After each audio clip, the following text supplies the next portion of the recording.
Hey, I'm Dave, and thanks so much for volunteering to help us, Next Gen, with matching for this week.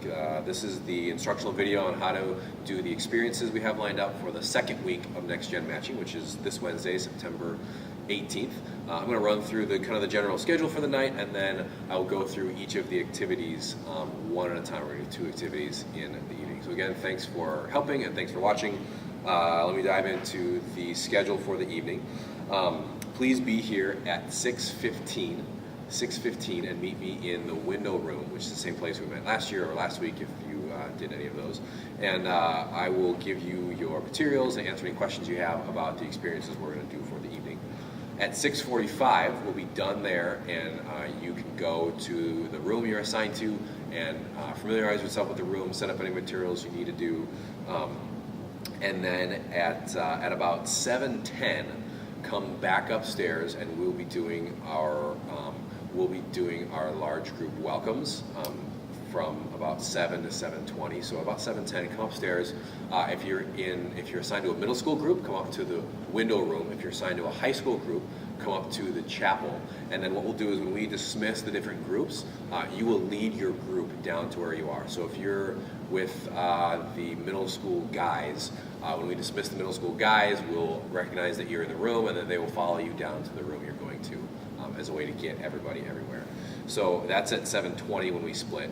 So the first experience will be from about 7:20 to 7:45, and then the second experience will be from 7:45 to 8:10. At 8:10, we'll have you dismiss the mentors and have time for students to give feedback, and at 8:20, everybody will be done. You'll send everybody to the sanctuary for announcements. So that's kind of the general schedule. We'll be back in just a second with the first activity.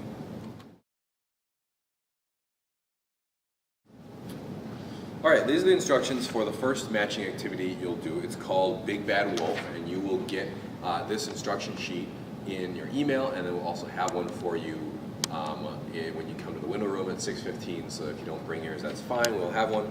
I'm just going to run through how this will work. You'll be in a room with tables and chairs. There'll be about 8 chairs at each table. It'll be more or less depending on how many students you're going to have in your room. What you want to do is set like 3 to 4 mentors at each table, depending on how many there are, and then the rest of the spots will be filled with students. The idea is to get into as few tables as you can, and then have the mentors spread out as much as you can in your room. So it might take you a minute to kind of get the spread right at the tables. Also at the tables, there'll be feedback forms that the students will be handing in to you at the end of the night, but they'll be there from the beginning so that the students can take notes on those forms throughout the experience. Each table will also have 5 sheets of newspaper like this, a pair of scissors like this, and then each table will have a square like you can see here marked off, and that's kind of the building area, and that'll all be set ahead of time for you so you don't have to worry about it. The goal is for the students and mentors together to use the newspaper and the other materials provided to create a house in the square here. So you're going to use the newspaper to create a house in this square. The house needs to have 4 walls, a chimney, a roof, a door, and 2 windows, and it's got to be at least 8 inches tall. So it's got to be kind of a legit house that they're going to build.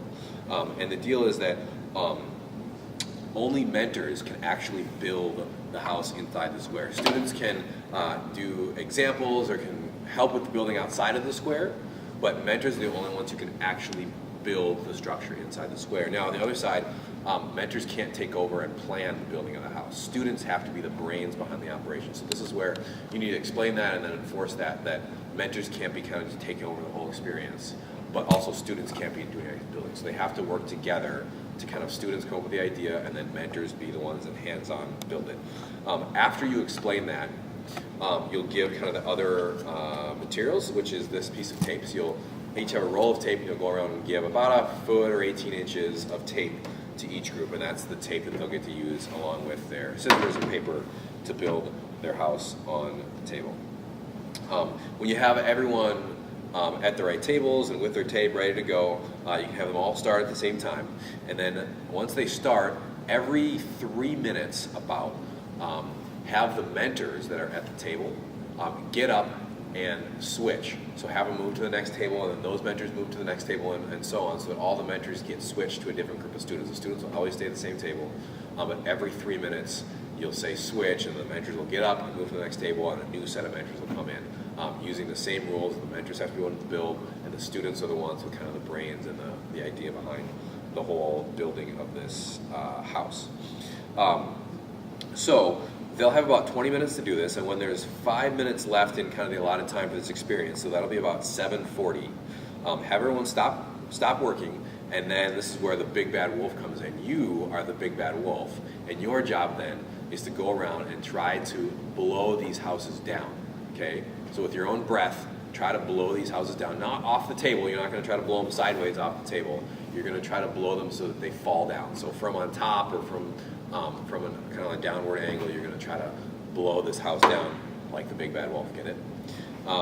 So after that, that kind of will determine who wins. You know, whoever's house stays is the winner. If you blow their house down, then they lost. Once you're done with that, you will clear the table, clear the materials away from the table, and then you will move on to Picture It, which we will explain in just a minute. All right, after you're done with the Big Bad Wolf experience, you're going to have everyone stay at the same table they're at. Make sure that you have a good mix of mentors and students at each table. Make sure everyone's divided evenly, and then you're going to move on to the second matching experience, which is called Picture It. And the only materials you need for that is going to be 20 pictures. So you'll have stacks of pictures in your materials, and the only thing you need to do after you wipe away all the newspaper from the other experience is put out these 20 pictures. You can see they're laid out in front of me already. So you'll have to kind of put one on each table and have the table spread those out. And what you'll do is, as the leader, you'll also have a sheet of questions that goes along with your instruction sheet, and you'll ask a question to the whole group. And what they'll do is each person will choose 1 or 2 pictures from the pictures provided. There's about 20 pictures that describe their answer to that question, and then they'll explain why they chose those pictures. So, as an example, a question might be, what 1 or 2 images would describe your life right now? So I might pick this picture and this picture and say, I feel kind of stressed out, which I feel this guy looks kind of stressed out, like he's grabbing his head, so that kind of describes me. And then I also, I've been doing a lot of communication with people for recruiting, so this also describes kind of what I've been up to, because I've been making a lot of phone calls, doing a lot of communication with people. So that's an example. And then after each person does that, somebody else, one person at the table, could be a mentor or student, can ask a follow-up question. So somebody might say, oh, that's interesting, why do you think you're stressed out? Or what sort of phone call did you make today? Or whatever it is, and then I'd have a chance to answer that question. So all that goes pretty quickly, and then you move on to the next person, and they answer that same question by grabbing pictures off the table. And in this experience, mentors and students play the game exactly the same. There's no difference between a mentor and a student for this game. So once you get all the way around the table, then, as before, mentors will get up and move to the next table and sit down, and then the next question will be asked. We got a set of 6 or 7 questions that we'll provide to you, and you'll just go through them one at a time, and after each question, you'll switch where the mentors are sitting. At 8:10, you'll stop this activity and you'll move into the feedback time. The first thing we want to have you do, which this is actually a suggestion of one of you, so thank you. The first thing you'll do is, before the mentors leave, is have all the mentors, stand up where they are, line up in one spot, and just say their full names. Just have the mentors say who they are, so the students get kind of one last reminder of who the mentors are in the room. And then you can dismiss the mentors to head back up to the sanctuary, and then you'll have the students complete their feedback forms. So on the feedback forms, there'll be a section for students to kind of write notes about who they connected with through the night, and there'll be a section at the bottom that's actually asking a question of who they think they could be a good match with.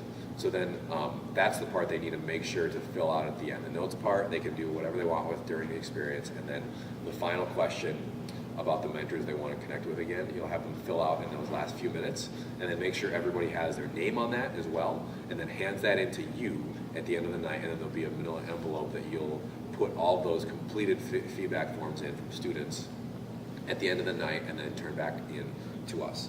So that's what will happen that'll happen from 7:10 to 7:20. At 7:20, or whenever students are done filling out those feedback forms, they can head up to the sanctuary for announcements. And then would love it if you can kind of gather the supplies you have and then bring all those back up to us and turn those into one of our staff at the end of the night, all the leftover materials and all the feedback forms.